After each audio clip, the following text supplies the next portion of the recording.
तो hey guys, welcome back to my new reaction video. तो कैसे हो आप लोग? तो गाइस, आप लोगों ने देखा होगा 2022 में कितने सारे मेगा प्रोजेक्ट इंडिया में चल रहे थे। मतलब बहुत युद्ध अभ्यास के तरह उस प्रोजेक्ट को कंप्लीट करने में लगे थे। इंडियन गवर्नमेंट काफ़ी ज़ोरों शोरों से काम चल रहा था। तो गाइस, ऐसे 10 प्रोजेक्ट 2022 में कंप्लीट हो गया, ओपन हो गया पब्लिक के लिए।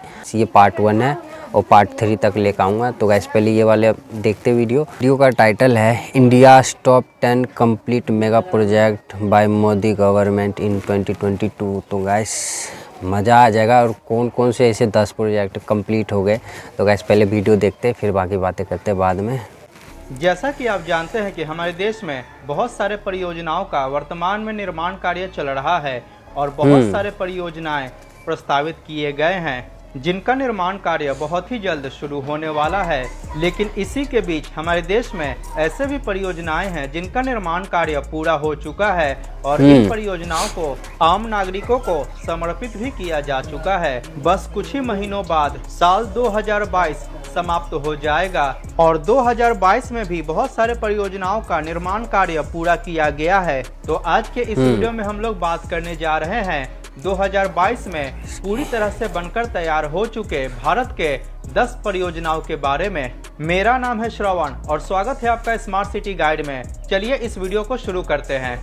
नंबर 10 पे बात करते हैं देवघर इंटरनेशनल एयरपोर्ट के बारे में, जिसका निर्माण झारखंड राज्य में किया गया है। देवघर एयरपोर्ट को बाबा वैद्यनाथ एयरपोर्ट के नाम से भी जाना जाता है और इसका IATA कोड है DGH। इस एयरपोर्ट के निर्माण के कारण देवघर की पटना, दिल्ली, कोलकाता, रांची, मुंबई इत्यादि शहरों से कनेक्टिविटी और भी ज्यादा बेहतर हो गई है। इस हवाई अड्डे का निर्माण देवघर जिले के सिमरा गांव में किया गया है। इस एयरपोर्ट का परिसर लगभग 654 एकड़ लैंड एरिया में फैला हुआ है। इसके अंतर्गत एक रनवे का निर्माण किया गया है जिसकी लंबाई 2500 मीटर है और इसकी चौड़ाई 45 मीटर है। इस हवाई अड्डे के निर्माण की आधारशिला प्रधानमंत्री श्री नरेंद्र मोदी द्वारा 25 मई 2018 को रखी गई थी। इस एयरपोर्ट का रनवे एयरबस A320 और बोइंग 737 को भी लैंड और टेक ऑफ करने में सक्षम है। अतः इस हवाई अड्डे से अंतर्राष्ट्रीय विमान सेवा का परिचालन भी काफी आसानी से किया जा सकता है।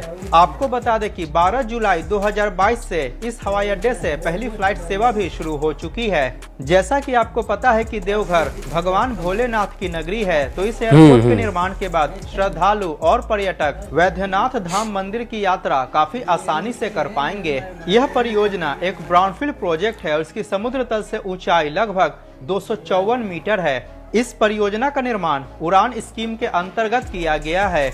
इस एयरपोर्ट का टर्मिनल बिल्डिंग बाबा वैद्यनाथ धाम मंदिर की रूपरेखा पर बनाया गया है और इस एयरपोर्ट की क्षमता 1 मिलियन पैसेंजर पर ईयर होगी।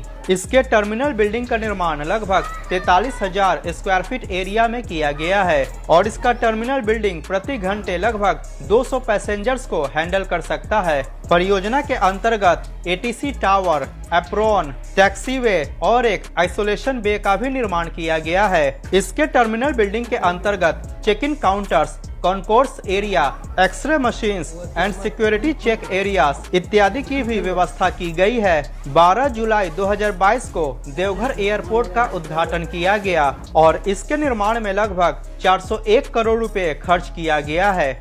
नंबर 9 पे बात करते हैं Arsikere Tumakuru railway line project के बारे में, जिसका निर्माण कर्नाटका राज्य में किया गया है। इस परियोजना के अंतर्गत अरसीकेरे से तुमकुरू के बीच सिंगल रेलवे लाइन को डबल रेलवे लाइन में कन्वर्ट किया गया है। यह section broad gauge double railway line है जिसका वर्तमान में इलेक्ट्रिफिकेशन किया जा रहा है। यह परियोजना अरसीकेरे से शुरू होकर तिपटूर, बाणासंद्रा, गुब्बी, मलसंद्रा होते हुए तुमकुरू में जाकर समाप्त होती है और इसकी कुल लंबाई लगभग 96 किलोमीटर है। यह खंड साउथ वेस्टर्न रेलवे जोन के अंतर्गत आता है। परियोजना का निर्माण कार्य वर्ष 2015 में शुरू किया गया था और यह परियोजना फरवरी 2022 में पूरी तरह से बनकर तैयार हो गया और इसके निर्माण में लगभग 750 करोड़ रुपए खर्च किया गया है। नंबर 8 पे बात करते हैं Yelahanka Penukonda railway line project के बारे में, जिसका निर्माण कर्नाटका और आंध्र प्रदेश राज्यों में किया गया है। इस परियोजना के अंतर्गत भी सिंगल रेलवे लाइन को डबल रेलवे लाइन में कन्वर्ट किया गया है। अब यह section broad gauge double railway line है, जिसको कि पूरी तरह से इलेक्ट्रीफाइड भी किया जा चुका है। यह परियोजना कर्नाटका राज्य की राजधानी बेंगलुरु के नजदीक यलहंका से शुरू होकर दोडबल्लापुर, गौरीबिदनूर, हिंदूपुर होते हुए आंध्र प्रदेश राज्य में पेनुकोंडा रेलवे स्टेशन के पास जाकर समाप्त होती है और इस परियोजना की कुल लंबाई 120 किलोमीटर है। यह परियोजना साउथ वेस्टर्न रेलवे जोन में आता है। परियोजना का निर्माण कार्य वर्ष 2015 में शुरू किया गया था और यह परियोजना फरवरी 2022 में पूरी तरह से बनकर तैयार हो गया एवं इसके निर्माण में 1100 करोड़ रुपए खर्च किया गया है। नंबर 7 पे बात करते हैं कोंकण रेलवे इलेक्ट्रिफिकेशन प्रोजेक्ट के बारे में, जिसका निर्माण कर्नाटका, गोवा और महाराष्ट्र राज्यों में किया गया है। यह परियोजना कोंकण रेलवे जोन में आता है और परियोजना के अंतर्गत महाराष्ट्र राज्य के रोहा से कर्नाटका राज्य के ठोकुर तक का खंड पूरी तरह से इलेक्ट्रीफाइड हो चुका है। इस परियोजना के इलेक्ट्रिफिकेशन की शुरुआत नवंबर 2015 में हुआ था under mission 100% electrification. Konkan railway electrification project Maharashtra राज्य के रोहा से शुरू होकर खेड़, चिपलून, रत्नागिरी, राजापुर, मडगांव, कारवार, कुंदापुरा, उडुपी होते हुए कर्नाटका राज्य के ठोकुर में जाकर समाप्त होती है और परियोजना की कुल लंबाई लगभग 741 किलोमीटर है। मार्च 2022 में पूरे कोंकण रेलवे रूट का 100% इलेक्ट्रिफिकेशन किया जा चुका है और इस परियोजना के निर्माण में 1287 करोड़ रुपए खर्च किया गया है। नंबर 6 पे बात करते हैं ETBPNMT natural gas pipeline project के बारे में, जिसका निर्माण तमिलनाडु, कर्नाटका, आंध्र प्रदेश और पुदुचेरी इन राज्यों और केंद्र शासित प्रदेशों में किया जा रहा है। यह एक महत्वाकांक्षी परियोजना है जिसका पूरा नाम Ennore, Tiruvallur, Bengaluru, Puducherry, Nagapattinam, Madurai, Thoothukudi natural gas pipeline project है, जिसको कि संक्षिप्त में ETBPNMT natural gas pipeline project के नाम से जाना जाता है। इस नेचुरल गैस पाइपलाइन परियोजना के निर्माण से इन क्षेत्रों में रीगैसिफाइड लिक्विड नेचुरल गैस, जिसको कि RLNG के नाम से जाना जाता है, इसका इंडस्ट्रियल सप्लाई हो पाएगा, जिसके कारण इन क्षेत्रों में इंडस्ट्रियल एक्टिविटीज को काफी ज्यादा बढ़ावा मिलेगा और इसके साथ ही वातावरण में होने वाले प्रदूषण में भी भारी कमी आएगी। इस नेचुरल गैस पाइपलाइन को बिछाने की प्रक्रिया वर्ष 2019 में शुरू की गई थी और आपको बता दें कि वर्ष 2022 में इस परियोजना के 2 प्रमुख सेक्शन का निर्माण कार्य पूरा कर लिया गया है, जिसमें से पहला सेक्शन है तमिलनाडु राज्य में एन्नूर से चेंगलपट्टू के बीच 115 किलोमीटर लंबे खंड पर नेचुरल गैस पाइपलाइन बिछाने की प्रक्रिया पूरी कर ली गई है, जिसको कि मई 2022 में पूरा कर लिया गया था और इसके निर्माण में लगभग 850 करोड़ रुपए खर्च किया गया है। और इस परियोजना का दूसरा सेक्शन है 271 किलोमीटर लंबा नेचुरल गैस पाइपलाइन, जिसको कि तमिलनाडु के तिरुवल्लूर से आंध्र प्रदेश होते हुए कर्नाटका राज्य की राजधानी बेंगलुरु तक बिछाया गया है, जिसको कि मई 2022 में ही पूरा कर लिया गया है और इस खंड के निर्माण में लगभग 910 करोड़ रुपए खर्च किया गया है। इसके अलावा बाकी के खंडों पर वर्तमान में नेचुरल गैस पाइपलाइन बिछाया जा रहा है। आपको बता दें कि इस पूरे ETBPNMT नेचुरल गैस पाइपलाइन परियोजना के निर्माण में लगभग 6000 करोड़ रुपए खर्च किए जाएंगे और यह परियोजना पूरी तरह से 2023 में बनकर तैयार हो जाएगा। नंबर 5 पे बात करते हैं Pragati Maidan integrated transit corridor के बारे में, जिसका निर्माण दिल्ली NCR में किया गया है। यह परियोजना एक ब्राउनफील्ड प्रोजेक्ट है और इसका निर्माण नई दिल्ली के ITO से DPS के बीच किया गया है। आपको बता दें कि पहले ITO से DPS के बीच 6 ट्रैफिक सिग्नल्स आते थे, लेकिन अब इस परियोजना के निर्माण के बाद ITO से DPS के बीच यह रूट पूरी तरह से सिग्नल फ्री हो चुका है। अतः इस परियोजना के निर्माण से पूरा मथुरा रोड और भैरव मार्ग सिग्नल फ्री हो चुका है, जिसके कारण ट्रैफिक की समस्या से लोगों को काफी हद तक छुटकारा मिला है। इस परियोजना के अंतर्गत एक विश्व स्तरीय टनल और 5 अंडरपास का निर्माण किया गया है। परियोजना के अंतर्गत बनाए गए टनल की लंबाई लगभग 1.3 किलोमीटर है। यह एक 6 लेन का हाईवे टनल है जो कि पुराना किला से शुरू होकर रिंग रोड तक जाती है। इस टनल की चौड़ाई 28 मीटर से लेकर 42 मीटर तक है। इस प्रकार यह टनल हमारे देश में किसी भी शहर में बना सबसे चौड़ा हाईवे टनल है। टनल के अंतर्गत यात्रियों की सुविधाओं के लिए 24 hour automatic power backup, smart LED lighting, CCTV monitoring, vehicular management system, fire fighting system, digitally controlled ventilation fans, digitally controlled water pumps and public announcement system इत्यादि को भी इंस्टॉल किया गया है। परियोजना के अंडरपास और टनल के अंतर्गत सुंदर कलाकृतियों को भी चित्रित किया गया है। Pragati Maidan integrated transit corridor परियोजना की कुल लंबाई लगभग 4.5 किलोमीटर है। इस परियोजना के निर्माण के बाद यात्रा के दौरान लगभग 20 मिनट का समय बचेगा। इस परियोजना का निर्माण कार्य वर्ष 2017 में शुरू किया गया और यह परियोजना 19 जून 2022 को पूरी तरह से बनकर तैयार हो गया और इसका उद्घाटन हमारे देश के प्रधानमंत्री श्री नरेंद्र मोदी द्वारा किया गया। इस परियोजना के निर्माण में लगभग 923 करोड़ रुपए खर्च किया गया है। नंबर 4 पे बात करते हैं सोहना एलिवेटेड कॉरिडोर के बारे में, जिसका निर्माण दिल्ली NCR में किया गया है। यह परियोजना एक ब्राउनफील्ड परियोजना है जो कि हरियाणा राज्य में आता है और इस परियोजना के अंतर्गत 6 लेन के एक्सेस कंट्रोल्ड एक्सप्रेसवे का निर्माण किया गया है। यह परियोजना NHAI के अधीन आता है और इसको नेशनल हाईवे नंबर 248A के नाम से जाना जाता है। इस परियोजना का निर्माण हरियाणा राज्य में गुरुग्राम के राजीव चौक से सोहना तक किया गया है और इसकी कुल लंबाई 21.65 किलोमीटर है। आपको बता दें कि परियोजना के अंतर्गत 6 लेन के मेन हाईवे के अलावा जहां आवश्यक है वहां सर्विस रोड का भी निर्माण किया गया है। इसका निर्माण 2 चरणों में किया गया है। इसका फेज 1 राजीव चौक से बादशाहपुर तक है, जिसकी लंबाई 8.94 किलोमीटर है और इसी फेज के अंतर्गत 5 किलोमीटर लंबा फ्लाईओवर का भी निर्माण किया गया है। इसके अलावा सभी चौक और चौराहों पर अंडरपासेस का भी निर्माण किया गया है। इसके फेज 1 का निर्माण oriental structural engineers private limited द्वारा किया गया है और इसके निर्माण में 707 करोड़ रुपए खर्च किया गया है। इस परियोजना के फेज 2 के अंतर्गत बादशाहपुर से सोहना के नजदीक GD गोयनका यूनिवर्सिटी तक हाईवे का निर्माण किया गया है और इसकी लंबाई 12.71 किलोमीटर है। फेज 2 के निर्माण में लगभग 606 करोड़ रुपए खर्च किया गया है और फेज 2 का निर्माण HG इंफ्रास्ट्रक्चर कंपनी द्वारा किया गया है। सोहना एलिवेटेड कॉरिडोर को दिल्ली मुंबई एक्सप्रेसवे से भी लिंक किया जाएगा। इस परियोजना के निर्माण के बाद गुरुग्राम से सोहना तक की दूरी को मात्र 30 मिनट में पूरा किया जा सकता है। इस परियोजना के निर्माण की शुरुआत वर्ष 2018 में की गई थी और यह परियोजना 11 जुलाई 2022 को पूरी तरह से बनकर तैयार हो गया और इसको आम नागरिकों के यातायात हेतु खोला जा चुका है। नंबर 3 पे बात करते हैं महात्मा गांधी सेतु रीडेवलपमेंट प्रोजेक्ट के बारे में, जिसका निर्माण बिहार राज्य में किया गया है।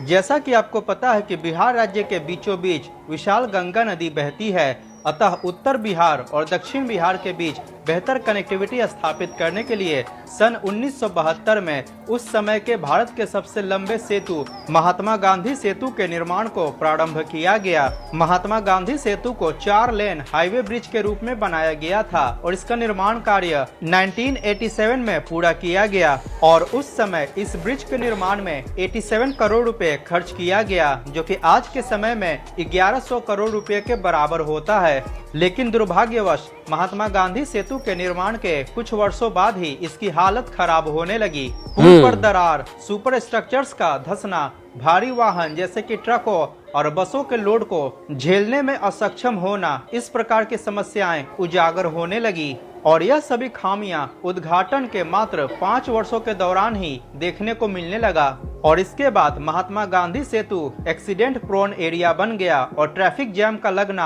आम बात बन चुका था। निर्माण के पश्चात जिस पुल को पार करने में मात्र 10 मिनट का समय लगता था, अब उस पुल को पार करने में 1 घंटे या 2 घंटे का समय भी कम पड़ने लगा।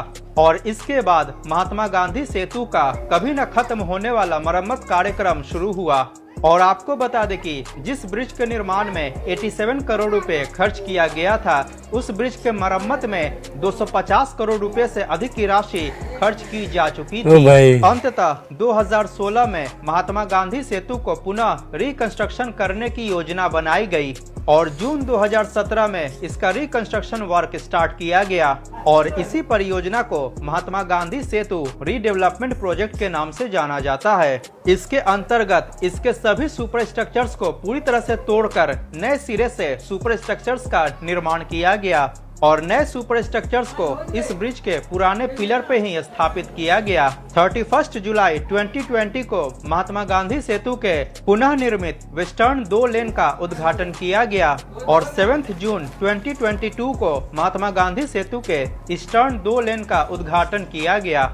अतः 7 जून 2022 से महात्मा गांधी सेतु को आम नागरिकों के यातायात के लिए पूरी तरह से खोला जा चुका है। महात्मा गांधी सेतु की कुल लंबाई 5750 मीटर है, यानी कि 5.75 किलोमीटर। इस ब्रिज का निर्माण नेशनल हाईवे नंबर 22 पर किया गया है, जिसको कि पहले नेशनल हाईवे नंबर 19 के नाम से जाना जाता था। इस ब्रिज का निर्माण गंगा नदी के ऊपर किया गया है और यह ब्रिज हाजीपुर एवं पटना को आपस में जोड़ता है और उत्तर बिहार एवं दक्षिण बिहार के बीच बेहतर कनेक्टिविटी प्रदान करता है। ब्रिज के पूरी तरह से सुचारू हो जाने के बाद जिस दूरी को तय करने में पहले 1 घंटे या 2 घंटे का समय लगता था, अब उसको मात्र 10 मिनट में पूरा किया जा सकता है। इस पुल के निर्माण में स्टील स्ट्रक्चर्स का इस्तेमाल किया गया है, जो कि इस पुल को पहले की अपेक्षा और ज्यादा मजबूत और अधिक लोड कैरी करने में सक्षम बनाता है। अधिकारियों के अनुसार अब यह पुल इतना मजबूत हो चुका है कि यह 100 सालों तक टिका रहेगा। इस पुल के निर्माण में 66,360 मीट्रिक टन स्टील का इस्तेमाल किया गया है। इसके अलावा 25 लाख नट बोल्ट्स का भी इस्तेमाल किया गया है। 28,000 मीट्रिक टन सीमेंट का इस्तेमाल किया गया है और 1,36,000 मीट्रिक टन बालू का इस्तेमाल किया गया है। पूरे ब्रिज के अंतर्गत 46 पिलर्स हैं। पूरे ब्रिज की चौड़ाई 25 मीटर है, जिसके अंतर्गत 4 लेन का हाईवे बनाया गया है। इसके साथ ही पैदल चलने वाले लोगों के लिए फुटपाथ का भी प्रावधान किया गया है।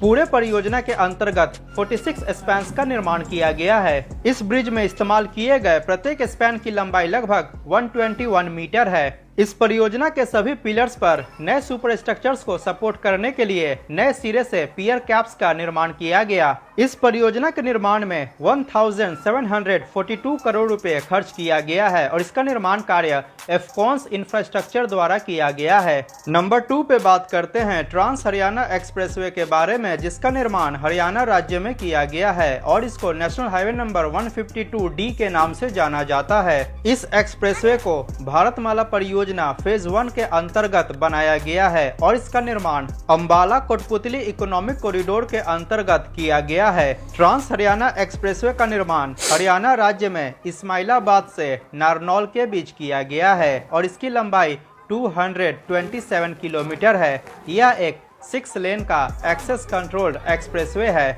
यह पूरा परियोजना एक ग्रीनफील्ड प्रोजेक्ट है।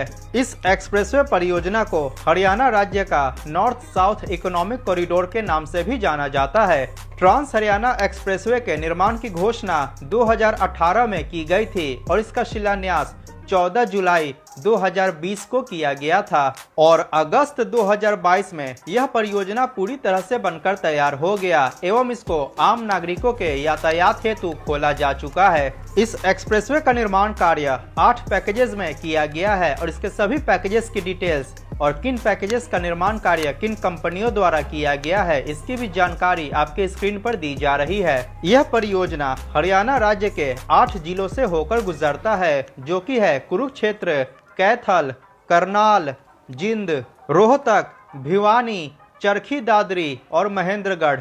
वर्तमान में यह एक्सप्रेसवे हरियाणा राज्य का सबसे लंबा एक्सप्रेसवे बन चुका है और हमारे देश का चौथा सबसे लंबा ऑपरेशनल एक्सप्रेसवे भी बन चुका है। इस परियोजना के अंतर्गत 122 ब्रिजेस और अंडरपासेस का निर्माण किया गया है। इस एक्सप्रेसवे को दिल्ली अमृतसर कटरा एक्सप्रेसवे से भी लिंक किया जाएगा। पूरे परियोजना के अंतर्गत 14 इंटरचेंजेस का निर्माण किया गया है। इसके साथ ही 16 स्थानों पर टोल प्लाजा का निर्माण किया गया है, जिसमें मुख्य एक्सप्रेसवे पर 2 टोल प्लाजा का निर्माण किया गया है, इसके स्टार्टिंग पॉइंट और एंडिंग पॉइंट पर, और बाकी के टोल प्लाजा का निर्माण इसके इंटरचेंजेस पर किया गया है। ट्रांस हरियाणा एक्सप्रेसवे परियोजना कुरुक्षेत्र जिले में इस्माइलाबाद के गंगेरी गांव से शुरू होती है और पुंडरी, पिल्लूखेरा, चरखी दादरी, महेंद्रगढ़ होते हुए नारनौल में सुराना गांव के नजदीक नारनौल बाईपास पर जाकर समाप्त होती है। इस एक्सप्रेसवे के निर्माण के बाद चंडीगढ़ से जयपुर के बीच की दूरी को मात्र 5 घंटे में पूरा किया जा सकेगा, जिसको कि पहले पूरा करने में 9 घंटे का समय लगता था। इसके साथ ही इस्माइलाबाद से नारनौल के बीच की दूरी को पूरा करने में मात्र 3 घंटे का समय लगेगा, जिसको कि पहले पूरा करने में लगभग 6 घंटे का समय लग जाता था। ट्रांस हरियाणा एक्सप्रेसवे पर 100 किलोमीटर प्रति घंटे की रफ्तार से आपकी वाहन दौड़ पाएगी। इस परियोजना के निर्माण में लगभग 5,108 करोड़ रुपए खर्च किया गया है। नंबर 1 पे बात करते हैं बुंदेलखंड एक्सप्रेसवे परियोजना के बारे में, जिसका निर्माण उत्तर प्रदेश राज्य में किया गया है। आपको बता दें कि बुंदेलखंड एक्सप्रेसवे हमारे देश का तीसरा सबसे लंबा ऑपरेशनल एक्सप्रेसवे बन चुका है। इस वीडियो के बनाए जाने तक हमारे देश का सबसे लंबा ऑपरेशनल एक्सप्रेसवे है पूर्वांचल एक्सप्रेसवे और दूसरा सबसे लंबा ऑपरेशनल एक्सप्रेसवे है आगरा लखनऊ एक्सप्रेसवे। बुंदेलखंड एक्सप्रेसवे के निर्माण के कारण पिछड़ा क्षेत्र माने जाने वाला बुंदेलखंड अब दिल्ली एनसीआर से सीधे जुड़ जाएगा, जिसके कारण बुंदेलखंड क्षेत्र में भी अब आर्थिक विकास को बढ़ावा मिलेगा और रोजगार और व्यापार के नए अवसर सृजन होंगे। बुंदेलखंड एक्सप्रेसवे एक ग्रीनफील्ड 4 लेन का एक्सेस कंट्रोल एक्सप्रेसवे है, जिसको कि भविष्य में आसानी से 6 लेन में एक्सपैंड किया जा सकता है। अप्रैल 2017 में बुंदेलखंड एक्सप्रेसवे परियोजना के निर्माण को प्रस्तावित किया गया। दिसंबर 2018 में जमीन अधिग्रहण की प्रक्रिया प्रारंभ की गई। फरवरी 2019 तक इस परियोजना का डिटेल्ड प्रोजेक्ट रिपोर्ट यानी कि डीपीआर तैयार कर लिया गया और 29 फरवरी 2020 को इस परियोजना का शिलान्यास हमारे देश के प्रधानमंत्री श्री नरेंद्र मोदी द्वारा किया गया और 16 जुलाई 2022 को इस परियोजना का उद्घाटन भी स्वयं प्रधानमंत्री श्री नरेंद्र मोदी द्वारा किया जा चुका है। बुंदेलखंड एक्सप्रेसवे चित्रकूट जिले में भरतकूप गांव के नजदीक नेशनल हाईवे नंबर 35 से शुरू होकर बांदा, ओराई, जालौन, औरैया होते हुए इटावा जिले में कुदरेल गांव के नजदीक आगरा लखनऊ एक्सप्रेसवे पर जाकर समाप्त होती है और इसकी कुल लंबाई 296.07 किलोमीटर है। यह परियोजना चित्रकूट, बांदा, महोबा, हमीरपुर, जालौन, औरैया और इटावा जिलों से होकर गुजरता है। बुंदेलखंड एक्सप्रेसवे के राइट ऑफ वे की चौड़ाई 110 मीटर है और इसके प्रत्येक लेन की चौड़ाई 3.75 मीटर है। इस एक्सप्रेसवे के समानांतर गांव वालों के आवागमन के लिए सर्विस रोड का भी निर्माण किया गया है।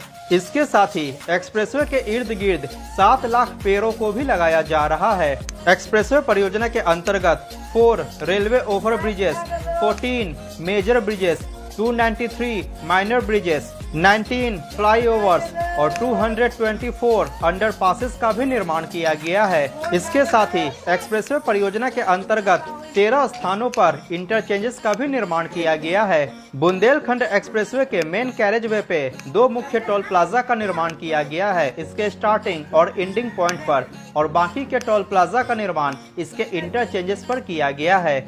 एक्सप्रेसवे परियोजना के अंतर्गत 4 स्थानों पर वे साइड एमिनिटीज का निर्माण कार्य किया जा रहा है, जिसके अंतर्गत petrol pump, food plaza, toilet blocks, rest area इत्यादि की सुविधा प्रदान की जाएगी। पूरे एक्सप्रेसवे का निर्माण 6 पैकेजेस में किया गया है और सभी पैकेजेस की डिटेल्स आपके स्क्रीन पर दी जा रही है। बुंदेलखंड एक्सप्रेसवे का निर्माण ईपीसी मोड पर किया गया है और जमीन अधिग्रहण की राशि को मिलाकर इस परियोजना के निर्माण में लगभग 14,716 करोड़ रुपए खर्च किया गया है। इस परियोजना का निर्माण Uttar Pradesh expressways industrial development authority द्वारा किया गया है। बुंदेलखंड एक्सप्रेसवे पर 100 किलोमीटर प्रति घंटे की रफ्तार से वाहन दौड़ पाएंगे। आपको बता दें कि बुंदेलखंड एक्सप्रेसवे के निर्माण के पूर्व चित्रकूट से दिल्ली तक का सफर पूरा करने में लगभग 12 घंटे का समय लग जाता था, परंतु एक्सप्रेसवे निर्माण के बाद इस दूरी को मात्र 7 घंटे में पूरा किया जा सकता है। तो यह था